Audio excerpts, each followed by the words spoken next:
right. Let me give a little bit of history about the Loma Prieta Museum. This museum, actually, right now we're up to about 24 volunteers on the team. We started off with 3 in 2015, and it's grown tremendously. We'll be going into the building next to Building Blocks, which is the old kindergarten building, and that will be this fall. We've got some things to display on the walls, pictures, small artifacts, and documents. So that'll all be happening this fall in the building next to Building Blocks. So part of this fundraiser is going towards filling out the displays in that building. So that's why we're here, is to get a little fundraiser to make that all happen. We've teamed up with the horse teams, with Alma Equine in particular, to help them fundraise as well. So we'll be splitting the donations after this event. So thank you so much for anything that you have done or will be able to do to help us meet those goals. And then let me just tell you about the museum. Like I say, it was started in 2015, not 1800, no. But it's been about 10 years now, and it started off with 3 people. There was Jim Bryant and my granddaughter Rachel, who's now in Seattle, Washington, and myself. And sad to say, but Jim has passed away a few years back.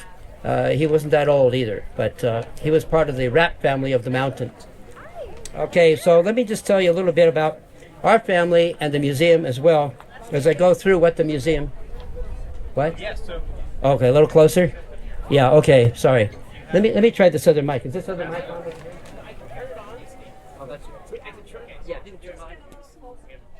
That's fine. Okay, all right, so maybe this is better. Yeah, sorry about that. Okay, so I just want to share a little bit, something as a 4th generation of the Santa Cruz Mountains. I want to give you a little history that my great-grandfather came across on the Oregon-California Trail on September 24th of 1849. He left Monroe, Michigan. He kept a diary every day, almost 3 months, traveling from Monroe, Michigan, out to California in search of gold. He was one of the 49ers. Excuse me. And so we do have a copy of that diary, just a copy. We couldn't get the real thing. But I want to say, if you get a chance to go over to the Loma Prieta Museum booth, which is back around the side over there to the kind of the northwest corner, you'll see a book called The A Howling Wilderness. How many people have seen that A Howling Wilderness book? Can you raise your hand? Tell me how many people have seen it. It's a great book about the history of the mountains, particularly the summit area. And Dr. Stephen Payne is over there to give signed copies today. And just to say that on the back cover, you'll see my great aunt, who was actually the daughter of Andrew, who came across on the Oregon-California Trail in 1849. So you'll see a picture of his daughter, Florence, in a buggy on her wedding day. And that kind of adds a little flavor to the A Howling Wilderness book. And then also, just so you know, my great Uncle Roy and Aunt Harriet, they ran the Alma Town's, the bar down here in Alma. So you just go across the bridge, and they had a bar right across the bridge that's now underwater. Okay. So they're all underwater, but they're long since gone, of course. So some people ask, what is and where is Loma Prieta Museum? Well, you know, that's been a mystery for a while. We have done a lot in the community at the Loma Prieta Forum Room. We've had different events over the years, including railroads, early American natives, shipwrecks of the bay, early settlers, and so on. But pretty soon we're going to be able to display in the building, and that's what I just talked about earlier. So in the past, we didn't know where we were going to land. We didn't really know that. We're still looking for more space for bigger artifacts, whatnot. But let me just say that it's been a real venture. And I got to just tell you, when I went to Loma Prieta School a few years ago, there was a teacher by the name of Olga Brecky, And she was a third grade teacher that myself and some of the other colleagues had her for a teacher. And she really taught us about history, not just names and dates, but what happened and why. And so she made it very interesting, and we learned a lot. And that really, she was one of the ones that really inspired me to appreciate history. So that was Olga Brecky. But then also, my granddaughter Rachel, when she was in college, she says, Grandpa, you know, a lot of these farmers of the mountain talk about having a museum. They want to do this. She says, why don't you just do that? I said, well, you sure? So she joined back in 2015, the team, and now she's in Seattle, Washington, managing a museum, believe it or not. So she got her master's degree. She's up there having fun. So she was an inspiration for me as well. So it's great to see how people inspire things, one another as well. So I want to say, just think about what inspires you, you know, just go for it. And it may be a great thing. You never know. So there is a mission statement also on a trifold. You'll find at our museum. It's a small little trifold. It looks something like this. And that you'll find over at our Loma Prieta Museum pop-up. And in there is our mission statement. I'm not going to read the whole mission statement. You can read that at your leisure. So just to make sure you know. Also, it connects to our webpage, which our webpage now is really doing great. It is amazing. The people that have worked on this, I want to give special credit to Deb Staub and also Jan. They worked as a team and really made that webpage work out well. And you'll see, if you go on lomaprieta.org, just go lomaprieta.org, you'll see what amazing things are on the webpage. We've got hundreds of early settlers documented on there with their family names and when they arrived and so forth and so on, and kind of what they did in some cases if we know. So that's been an exciting thing. So there's so much abundant history in the Santa Cruz Mountains. We've only captured a little bit of it. There's a lot more to capture. So our goal is to do that and preserve it and present it. So thank you for being here today. Some of the early settlers on the summit, you've heard of the Burrows, the Schulteis, and so on. And our family does have the Schulteis Ranch, also used to be Taylor Ranch. Now we call it Mason Taylor Ranch. So that was homesteaded in 1851 by John and Susan Schulteis. And so they had a lot of trouble with the grizzly bears. And as you probably heard the story about Mountain Charlie and the bear, well, they actually, Susan Schulteis was a midwife, and she nursed Mountain Charlie McKernan, that is, back to health after he was mauled by the bear. So, as you probably know, the doctor from Los Gatos came up, pounded out a piece of metal, silver dollar, whatever it was, and put it in his head, cover it, and then was nursed back in the log cabin that still resides on our property there on the summit. So it's kind of amazing that it's still there, but it didn't go down in either the 1906 or the 1989 quakes. So the only thing it did was come off the foundation. We just had to jack it back up. Okay. So the Schulteis, they also they built a road down to Laurel train station so they could get their crops to the train. And so also they donated an opera house, a land and a building, an opera house on the summit, which is pretty much on the corner of the old Santa Cruz Highway and the Summit Road on the kind of the northeast corner. So there used to be a opera house in that approximate vicinity that the Schulteis family had donated. So there was a lot of community activity back in the 1800s. All these little communities around the mountain. There was a Summit community, there was a Highland community, and on and on. It's amazing.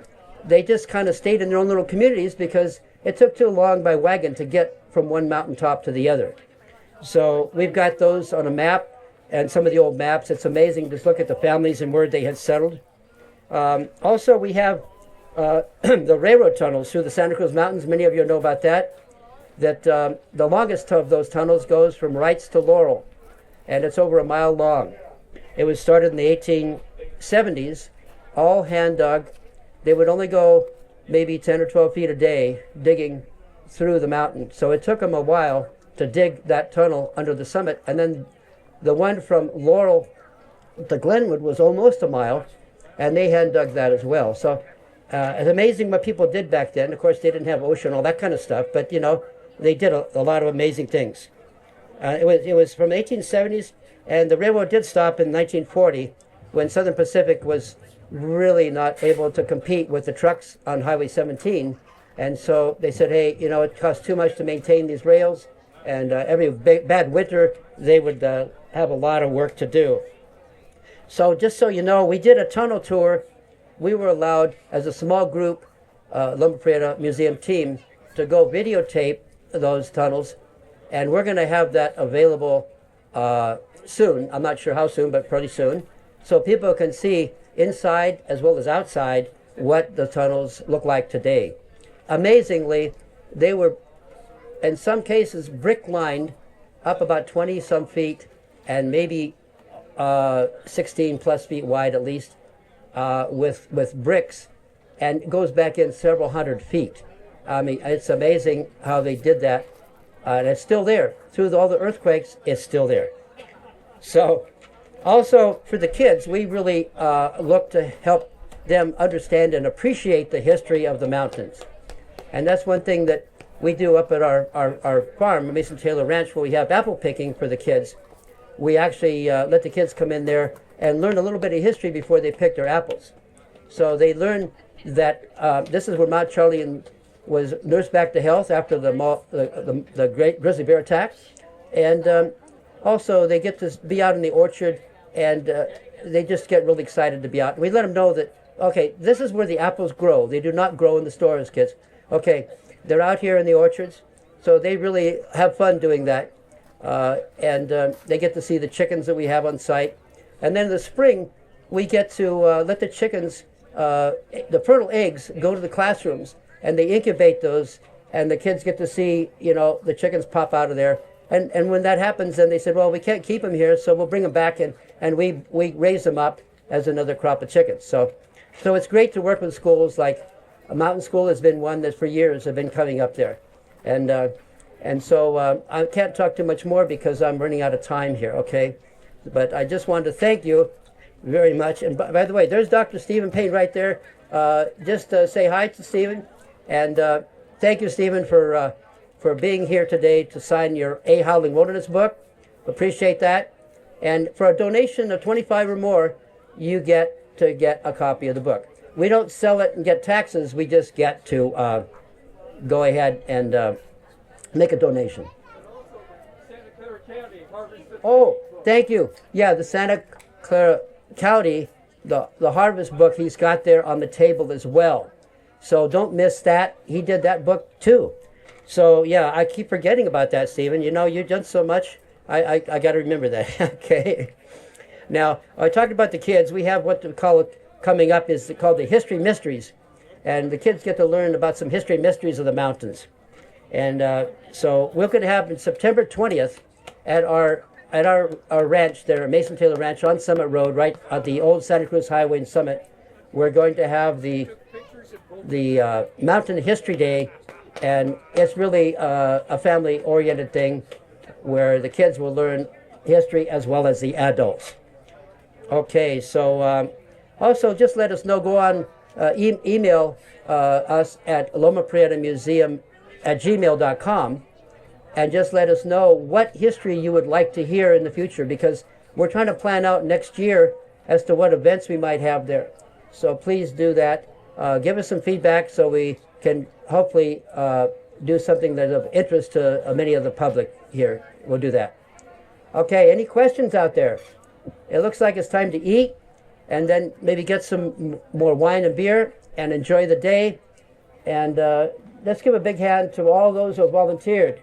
Okay, there's a big team out there who volunteered, and they deserve to have lunch too, I think. Okay, thank you so much. And a little bit, you'll get to hear some more music. I think they're getting some food right now, but I have to move on. All right.